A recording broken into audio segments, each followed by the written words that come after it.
به جرئت میتونم بگم بهترین کاری که شما توی ایران میتونی انجام بدی وام گرفتنه. تو شرایط اقتصادی که خرجمون بیشتر از درآمدمونه و چیزی تهش نمیمونه که پس‌انداز بکنیم، بهترین کار وام گرفتنه. اگر شما فکر میکنید که میتونی از پس قسط‌هاش بر بیای، مثلا وام 500 میلیون تومانی ماهیانه بخوای 5 میلیون بدی پرداخت بکنی، حدوداً باید 7-8 سال قسطشو بدی. خب حالا شما میگی که من 7-8 سال بخوام قسط 500 میلیون رو بدم چه سودی برای من داره؟ الان بهت میگم. ببین شما میگی 500 میلیون وام میگیری، اون 5 میلیونی که گفتم اضافه بر سازمان اون درآمدته، یعنی 5 میلیون ذخیره میشه. خب شما 500 میلیون وام رو میری طلا میخری. درجا به محض اینکه وامو گرفتی میری طلا میخری، مثلا 500 میلیون رو تقسیم بر 3 میلیون و 300 میکنی، حدوداً 160-70 گرم طلا میشه. خب با توجه به تورمی که ما داریم، شما این 160 گرم طلا رو کلا بذار کنار، اصلا ببوسش بذار کنار تو صندوق امانات بانک. شما میخوای قسطش رو با اون 5 میلیون خودت بدی. شما این 160 گرم رو میذاری کنار و کمتر از 1 سال نشده این طلای 3 میلیون و 350 هزار تومانی میشه گرمی 4 میلیون، گرمی 4 میلیون و 500. خب بعد از گذشت 1 سال که اون 160 گرم طلای شما گرمی 3,350 تومان خریدی، بعد از 1 سال اون 160 گرم طلای شما میشه گرمی 4 میلیون و 500. خب اختلاف قیمتش رو نگاه کن، ضرب در 160 گرم کن، ببین چقدر میشه. بعد از 1 سال شما هنوز داری با اون 5 میلیون قسطشو میدی. متوجه میشی؟ اون اختلاف قیمتی که به وجود میاد میشه سود شما. حالا این چیزی که من گفتم میشه 1 سال. شما فرض کن 2 سال، 3 سال یا 4 سال دیگه قیمت طلا 3 میلیون و 350 هزار تومانی الان میخواد چقدر باشه؟ به نظر منی که تو کار طلا هم، طلا 4 سال دیگه به راحتی مرز 10 میلیون تومان رو رد میکنه. چرا؟ از روی تجربه. چون 4 سال پیش طلایی که الان هست 3,300 خورده ای، 4 سال پیش این طلا بود 1 تومان، یعنی تقریبا 4 برابر شده. خب 4 سال دیگه شما این طلای الان رو ضرب در 4 برابر کنی، میشه حدودا 12 میلیون تومان گرمی. شما اون 500 میلیون رو رفتی طلا خریدی، 160 گرم طلا شده و 4 سال دیگه هم هنوز داری ماهی 5 میلیون قسط میدی. و شما اون موقع اگه طلای خودتون رو بفروشین متوجه میشین که چه پول بزرگی دستتون رو گرفته. 500 میلیون وام گرفتی، 4 سال دیگه طلاتون اگر بشه گرمی 10 میلیون، ضرب در 160 گرم کنی میشه 1 میلیارد و 600 میلیون تومان. شما وامو گرفتی 500 میلیون، 1 میلیارد و 600 تومان پول دستته و داری هنوز ماهی 5 میلیون قسطشو میدی. این برد بزرگ شماست توی وام گرفتن تو کشور ایران. اما این وام بدون ضامنی که شما توی تامنیل خوندی و روی این ویدیو کلیک کردی، متاسفانه توی ایران گرفتنش خیلی سخته و گرفتنش بدون پارتی میتونم بگم امکان پذیر نیست. این وام بدون ضامنی که میخوام براتون توضیح بدم توی کشورهای مثل اروپا و کاناداست.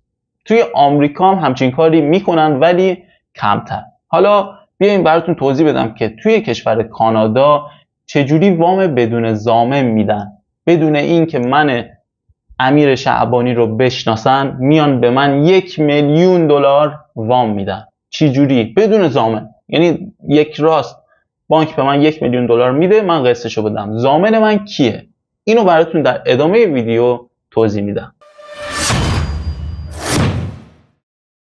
سلام دوستان، امیر شعبانی هستم، یک ایرانی که توی این کانال سعی میکنم اطلاعات مفید و سرگرم کننده رو راجع به همه کشورهای دنیا به شما عزیزان بدم. موضوع اصلی این ویدیو ما همونطور که توی تامنیل خوندین وام بدون ضامن تو کشورهای اروپاییه. اینشو تو پرانتز گذاشتم نگفته بودم بهتون که بیاین کلیک کنین اون راهنمایی راجع به وام گرفتن ایران رو حتما ببینید. خب حالا توی کانادا و اروپا چجوری وام بدون ضامن میدن؟ مگه امکانش هست؟ مگه میشه 1 میلیون دلاری که بهتون گفتم حقیقت داره؟ میتونی اینقدر پول وام بگیری و بدون هیچ ضامنی. حالا توی اروپا و کانادا چجوری وام بدون ضامن میدن؟ اونجا شرکت هایی هستن به اسم ایگویفکس و ترانسیونی. اینا میان چیکار میکنن؟ میان تمام سوابق پرداختی شما رو راجع به هر چیزی توی اون کشور بررسی میکنن. شما قسط موبایلت، قسط قبض موبایلت، قبض برقت، به سوپرمارکت بدهکار باشی، به بانک بدهکار باشی، به جای دولتی بدهکار باشی که به راحتی پیداتون میکنن.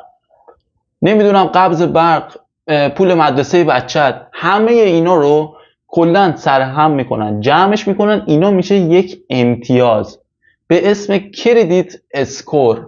خب امتیاز کردیت شما توی کشورهای پیشرفته این دوتا شرکت این کار رو میکنن. حالا کردیت اسکور شما باید به 300 برسه. این امتیاز از بین 300 تا 900 و امتیاز شما هرچی بیشتر باشه اون جایی که میخواد به شما پول قرض بده یا به نوعی وام بده به راحت ترین کار رو میکنه. مثلا اگر امتیاز شما باشه 350، مثلا حدودا میتونی بری یه وام $10,000 یه وام $20,000 رو بگیری. اگر این امتیاز 350 شما به مرز 850 برسه میتونی بری $5,000,000 وام بگیری و اون شرکتی که به شما وام میده بر اساس همون امتیاز، یعنی هیچ ضامنی نمیخواد، ضامن شما سوابق پرداختی شما توی اون کشوره، خوش حسابی شما توی اون کشوره، اعتبار شما خودتونین. مثل ایران چجوری میخوای وام بگیری؟ مثلا من میخوام برم وام بگیرم، میخوام 100 میلیون وام بگیرم، بانک میگه چی؟ میگه من تو رو نمیشناسم، برو 2 تا ضامن برای من بیار. حالا ضامنت هم نباید آدم معمولی باشه، ضامن تو باید یک کارمند بانک باشه یا یک مغازه‌دار با جواز کسب.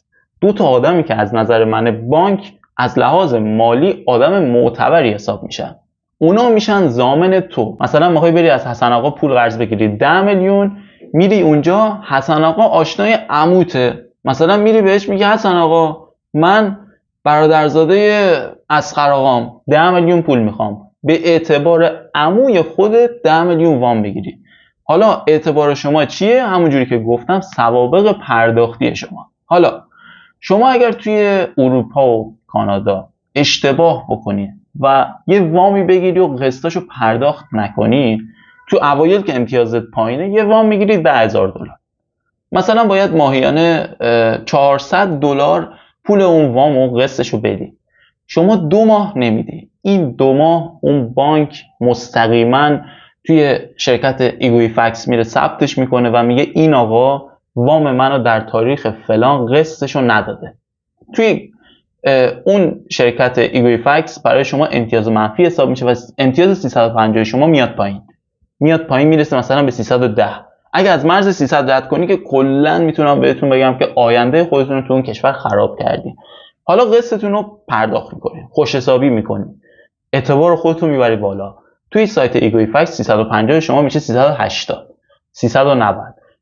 میری وام بعدی رو میگیری، خوش حسابی میکنی، میری بالا، همینجوری میری بالا، وامای بزرگتری میتونی بگی. حالا وام گرفتن اینجوری که براتون گفتم، میگین چقدر خوب من میتونم توی کشوری مثل کانادا کلی وام بگیرم، مثلا اگه اونجا باشم میتونم وام بگیرم، چقدر خوب مردم اونجا وام میگیرن به راحتی خوش حسابی میکنن. اما باید براتون بگم که این وام گرفتن ها توی کشورهای مثل اروپا و کانادا که هیچ تورمی ندارن فقط یک تله است. میگین چجوری؟ براتون حساب میکنم. حالا جالبه بدونید که اصلا وام گرفتن توی اون کشورهای بدون تورم سودش 4 تا 5%.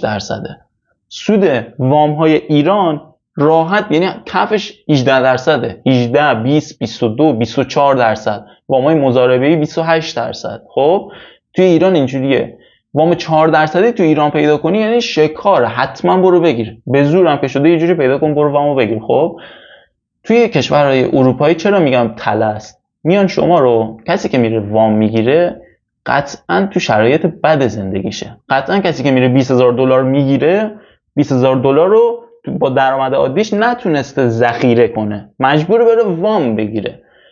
اون شخصی که میره $20,000 وام میگیره ماهیانه $400 میخواد پرداخت بکنه تا 3-4 سال، چون تورم نیست، درآمدش هم هیچ فرقی نمیکنه، اینجوری افزایش حقوق که ندارن که حقوقشون همونه، 4 سال دیگه هم حقوقش همینه. خب چون اینجوریه شما تا 4 سال دیگه اون $20,000 که گرفتی هنوز داری قسطشو میدی. هنوز داری درجا میزنی. $20,000 خرج کردی، یه چیزی خریدی که انقدی هم به دردت نمیخوره. با $20,000 مثلا میتونی بری چه میدونم یه خونه معمولی بگیری یا اجاره 1 ساله یه خونه رو بدی. یک چیزی نیست که کمکت بکنه. خب و این روش نظام سرمایه داری توی کشورهای پیشرفته است. نظام سرمایه داری میخواد چیکار کنه؟ میخواد نذاره که شما بیش از حد رشد بکنی. میخواد مردمش تا یه حدی رشد بکنن، تا یه حدی رفاه داشته باشن، تا حد دیگه قابل کنترل دولتش باشن.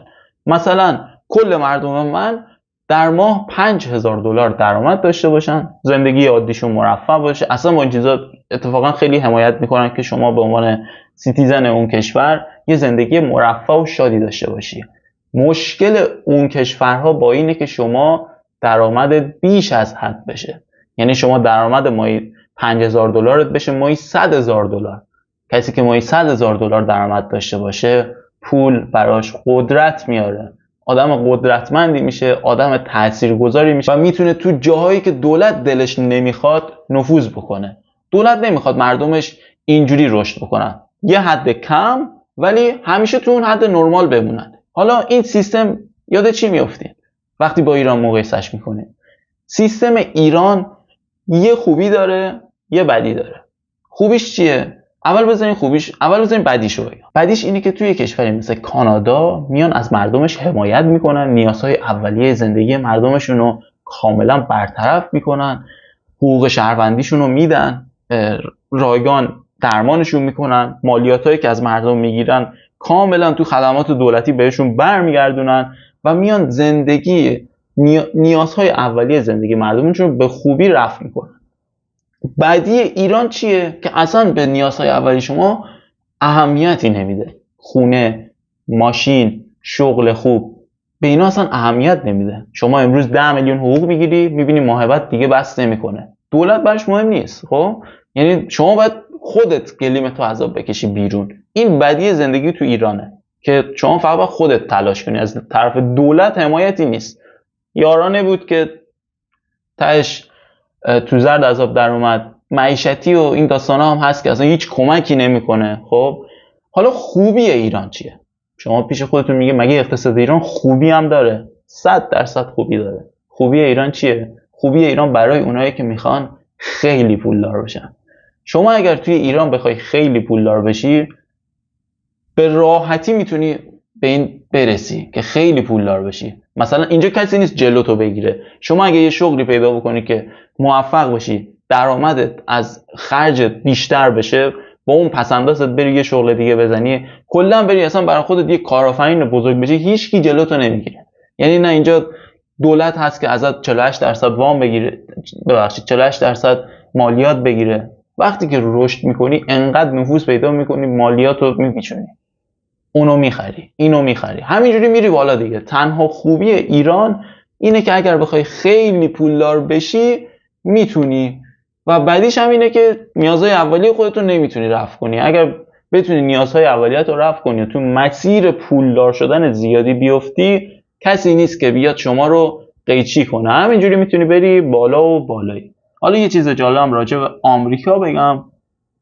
آمریکا کشوریه که نه تنها نیازهای اولیه مردم خودشو به خوبی و بهتر از کشورهای اروپایی و کانادا برطرف میکنه، بلکه شما اگر بخوای رشد کنی و خیلی پیشرفت کنی، توی آمریکا هم کسی جلوی شما رو نمیگیره.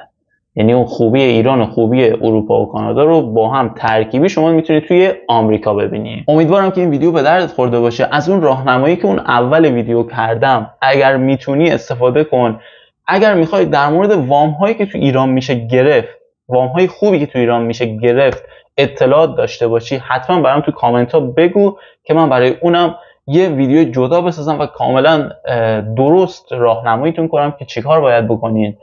در ادامه هم اگر خوشتون اومد منو سابسکرایب کنید تا با بقیه اطلاعات کشورها که اونجا چه خبره، چه کارهایی میکنن، فرهنگشون چجوریه، اقتصادشون چجوریه، میخوای همراه باشی و متوجه بشی، میتونی کانال منو سابسکرایب کنی. خیلی ممنون که تا اینجا همراه بودی. خدا نگهدار.